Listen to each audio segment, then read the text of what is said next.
Welcome, Wargamers. Doug here from 2+ Stuff, and today we are going to be answering a question from one of you, the listeners, who's been asking about Horus Heresy rules. And this one was actually sent to me in an email, but if you have a question you would like answered, you can just throw it in the comments down below, and I will take a screenshot of it there. But today's question comes from Chris, and he says, one thing I struggle with is whether or not to outfit my units with the standard equipment choices, i.e. Nuncio-vox, the Augury scanner, bayonets, chain bayonets, etc. I'd love to see you discuss those in a future video. Chris, thank you so much for the kind words and a great suggestion for a video. I'm going to kind of open that up because the options that you mentioned specifically are available mostly to like tactical squads, spoilers, basic marine things. And so what I want to do is kind of open that conversation up to how do we choose equipment loadout in general, and that includes weapons, the actual like Legion equipment, that kind of stuff. And so what I'm going to do here is basically explain my thought process when I approach a unit. How do I look for things to equip them with? How do I say no to other things? And then go over what the basic Legion equipment does for everybody, just in case you're not familiar. This is all really important stuff for understanding how to play Heresy. And then go through a few examples. I'm just going to pick a few units that everybody has access to and kind of give my thoughts on like how I would evaluate and equip based on what I want the unit to do. Now, if you like this content, I'll be very quickly. There are two ways that you can support it and see more of it. The first one is to just leave a comment down below with something you would like discussed.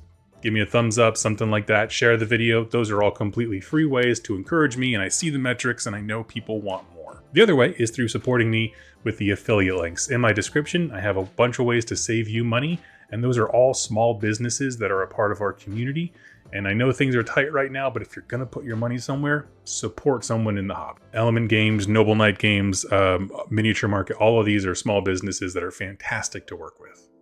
But with that out of the way, let's talk about the core idea to answer Chris's question about equipping squads. And basically, my approach to this breaks down into two steps. When I see a squad in my list, or I add a squad to my list, I do the first step, which is give it a job. Every unit in your army does something. Whether or not you like what it does, whether or not you use it for what it's kind of designed to do, are all different questions, but they can all add something. It takes a lot of tools in a toolbox to get a project done, and the same thing can go for armies. So when you put a unit in your list, think about what is this unit going to be doing to either win me the game or at least deny my opponent the ability to win the game their way. And step two, relevant to this conversation, is equipping them to make that job more successful. So you give them a job, and then you give them the tools necessary to complete that job. Now, to be perfectly fair, there are some units in this game that simply do not need upgrades. Okay, like for example, a really easy one is Seekers. They have Infiltrate 9, they have a killer Swiss Army knife gun with, they have precision built in and a bunch of different ammo types to have cool effects.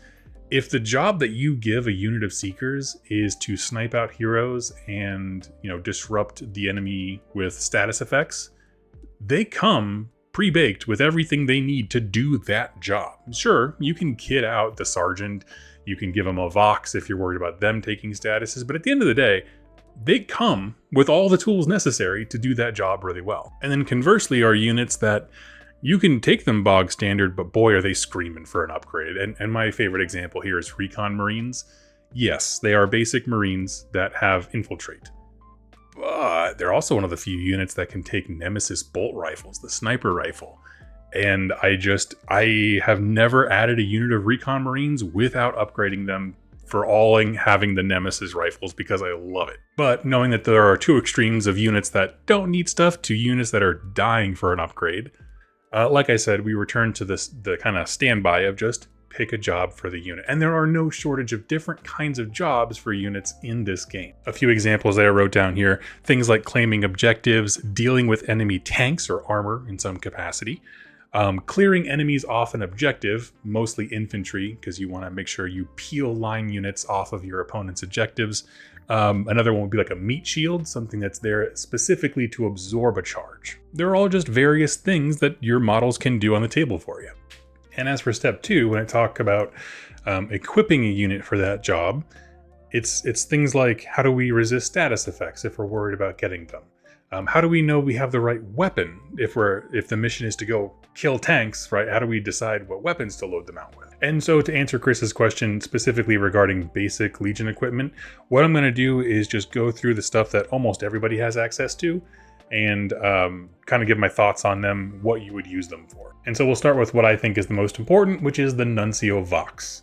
In the start phase, or at the top of your turn, if you have a Nuncio-vox and you have a status effect, you can choose one person in your army with the command type, and you can basically take a test to get rid of that unit's statuses using the command choice's stat line. So it's, I think, cool unless they're routed, in which case it's leadership. And you can only use one Nuncio-vox in that capacity per turn. The idea is this command choice is giving orders to this specific unit to stay. And so what this means is if a status effect is applied to your unit during your opponent's turn, you can do this at the top of your turn, and that way there's no penalty. You actually get to use your unit to their full ability.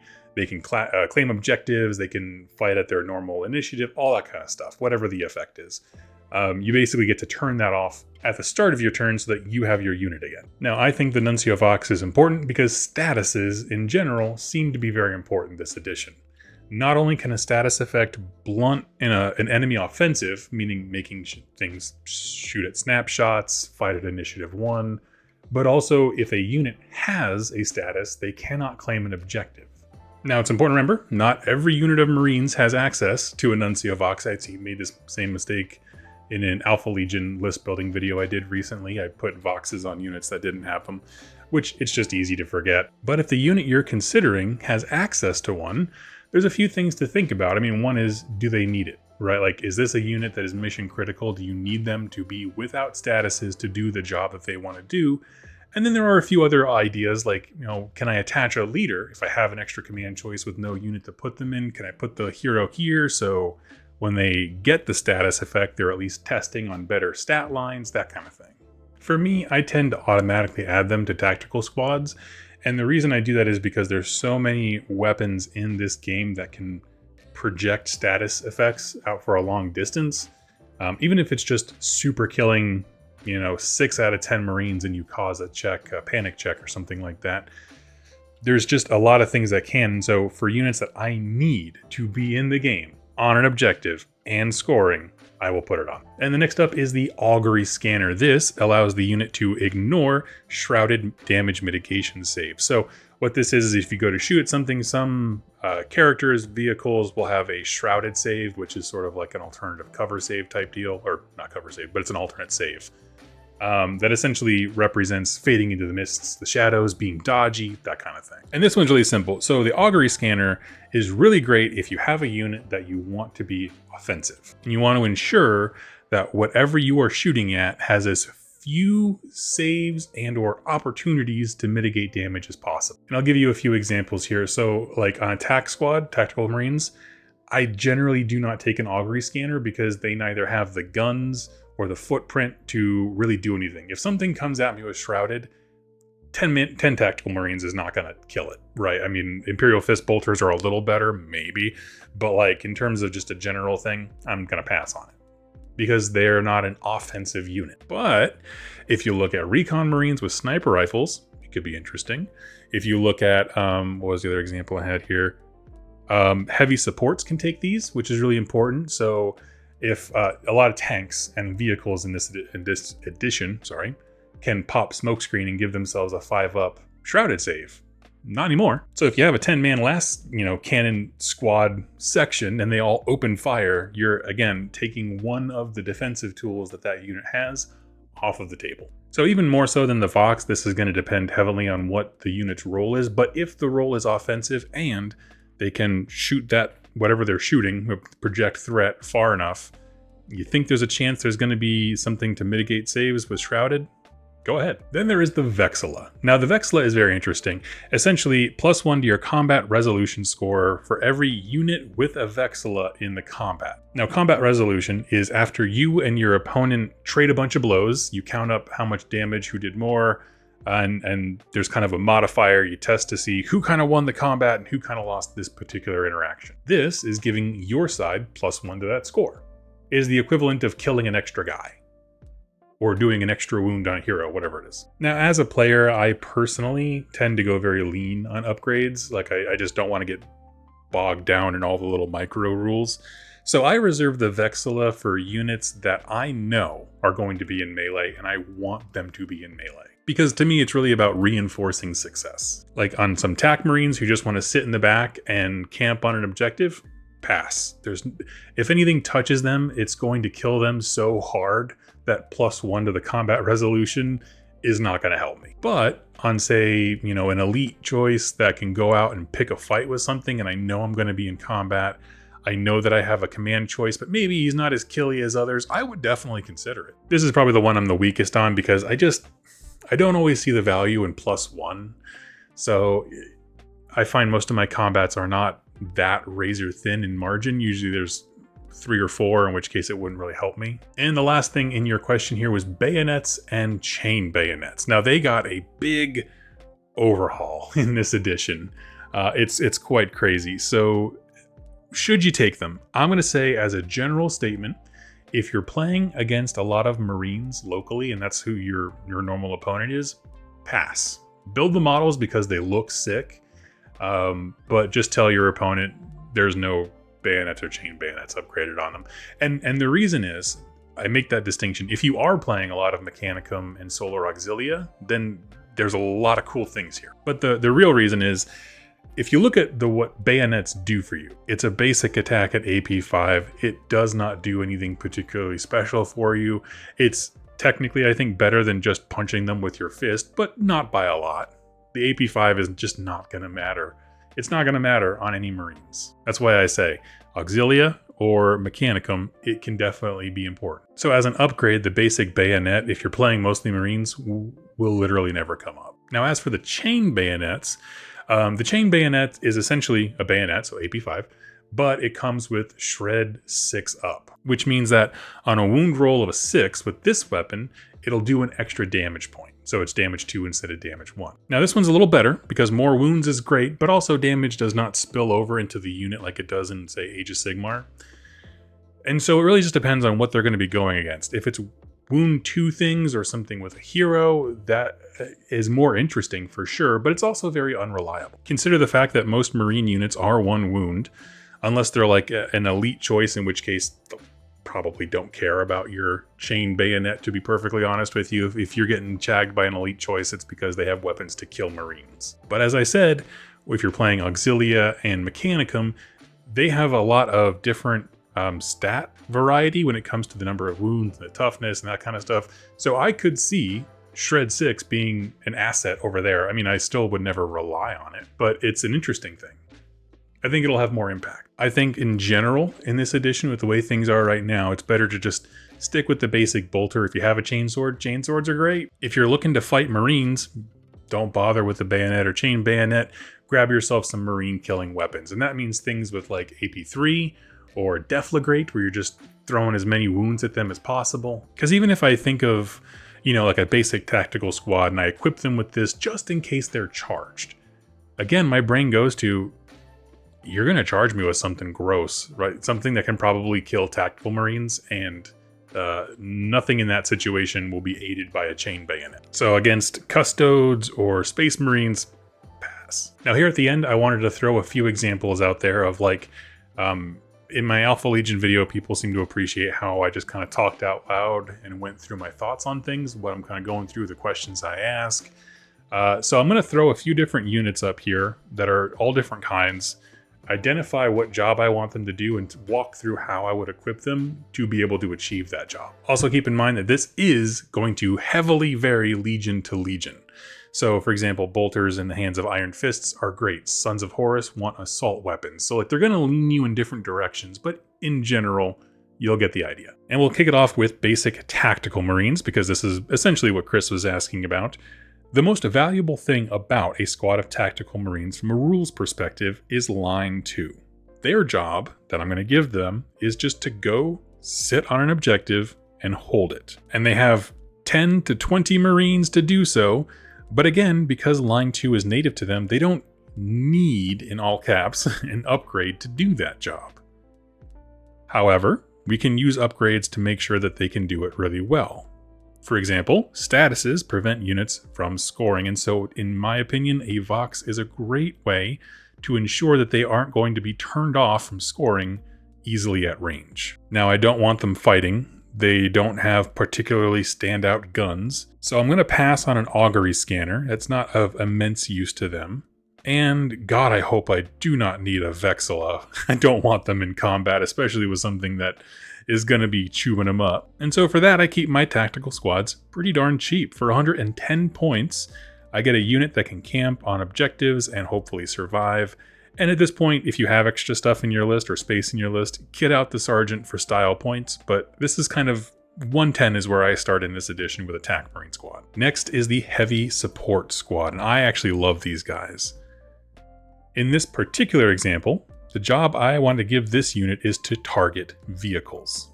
So amongst all the different weapon options that they have access to, I'm going to look at high strength, things like armor bane, other various rules that have to do with vehicles. I am going to load this entire unit up with las cannons for that sweet strength 9. Now, just like with the Tactical Marines, these guys do not want to be in combat, so I'm going to pass on the Vexilla. They are not mission critical to scoring like the tactical squads, and they have a small footprint of just 5 dudes if that's how small I want the unit. So they can actually hide in nooks and crannies. I just don't feel like they have as big a target on them when it comes to status effects. However, I know that a lot of vehicles in this edition, the main target of this unit, have the smokescreen ability. And so I am tempted to take an Augury scanner to let me ignore those, because I want to reinforce success. They want to sit in the back and shoot. This is how we're going to do it. My next example is a Predator, very different kind of model, or unit rather. And in this example, the job I'm going to give my Predator is anti-infantry, something I can point towards an enemy objective and just hopefully clear everything off of it. And in this case, I actually have faced this vehicle in this edition, and it's terrifying. And so it is a Predator with a Flamestorm cannon and heavy flamer sponsons. It was run by a Salamanders player, and it was epic. Because this little murder ball is super cheap, and it does a few things that are clearly anti-infantry focused. First of all, lots of template attacks. So you can hit a large swath of bodies all at once. You can get a ton of shots in there if you set it up right. And the second part is, it's a lot of status effects. In this case, Panic from the Flamers. I mean, the Firestorm cannon thing has Panic 2 on it. So again, we're trying to not only shoot what's on the objective, but turn them off with statuses. Now, is this tank going to be here for a long time? Absolutely not. So I'll stop there on the upgrades, but it will be here for a good time. And my last example here are Veteran Assault Marines. And this is an example of a unit that can go a lot of different directions because every model can take from the Sergeant melee weapon lists. So there's an immense amount of versatility. However, you do lose access to things like the Vexilla, the comms, and that kind of stuff. Now, if their job is to say be vehicle hunters, consider Power Fists and Thunderhammers. They can really punch into armor really well. If they are hunting infantry or elite infantry, something like that, power weapons are really great. Consider their initiative compared to whatever they're hunting. So if it's other elites, consider something like the Charnable weapons, so you can get some higher initiative hits in first. If it's a big blob of tacticals or despoilers that they're hunting, give them some double lightning claws and just let them murder blend things. And while I said you cannot give them a Vox or a Vexilla or any of that kind of stuff, you can attach heroes. So if you have a hero with a jetpack, you can attach it here, and that'll give them a better set of scores or stats, whatever, that you're testing against. Now, I do have one more tip here at the end, regardless of how you want to kit out a unit. And this is something that I have been a fan of since the first edition of Horus Heresy, which is always have some chumps. So in that example we just did of the Veteran Assault Marines, I'm not going to give every single one of them, if we're going vehicle hunting, a Thunderhammer. Because I know, as a player of this game, not every single one of them is going to make it into combat. And so what I tend to do is have at least 2 to 3 guys in a unit who are there simply to be meat shields. I know that on the approach, my Assault Marines are going to get hit with at minimum, Overwatch, right? Or whatever as the volley as you're coming in from the charge. So having a guy or two who can absorb that so that the rest of the unit is delivered with their weapons is awesome.